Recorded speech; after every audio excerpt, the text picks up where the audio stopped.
ନମସ୍କାର ଦର୍ଶକ ବନ୍ଧୁ, କେଦାର ଗୌରୀ ଧାରାବାହିକରେ ଆପଣମାନେ ଆଜି ଦେଖିବାକୁ ପାଇବେ। ଗୌରୀ କହିବେ କେଦାରକୁ, ତମ ବାଧ୍ୟବାଧକତାର ବୟାନ ମୋର ଆଉ ଶୁଣିବାରେ ନାହିଁ। ସବୁ ଶୁଣେଇ ସାରିଛ ତମେ। ମୋର ଆଉ ସାହସ ନାହିଁ ସେସବୁକୁ ଶୁଣିବାକୁ। ଏହାପରେ କେଦାର କହିବେ, ଶୁଣିବାକୁ ପଡ଼ିବ ତମକୁ। ଶୁଣିବ। ତମେ ଦିବ୍ୟା, ଆମ ହଜିଯାଇଥିବା ଝିଅକୁ ଖୋଜିବା ପାଇଁ ତମେ ଯେତେ ଛଟପଟ ନ ହୋଇଛ, ତାଠାରୁ ଲକ୍ଷେ ଗୁଣ ଛଟପଟ ମୁଁ ହୋଇଛି। ତମକୁ ସତ କହି ନ ପାରି ଏଇ ଛାତି ଭିତରେ ସବୁ ଲୁଚେଇ ରଖି ତମେ ବୁଝିପାରିବ ନାହିଁ।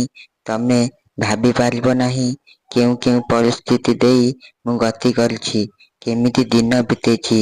ତମକୁ ଆଉ ଦିବ୍ୟାକୁ ଏକା ସାଙ୍ଗରେ ଦେଖି ଯେତେବେଳେ ଦିବ୍ୟା ତମ କୋଳରେ ଥାଏ ଆଉ ତମେ ତାକୁ ଖୋଜୁଥାଅ, ଆଉ ମୁଁ ଦେଖିକି ବି କହିପାରେ ନାହିଁ ଯେ ଗୌରୀ, ସିଏ ତମ ଝିଅ ବୋଲି।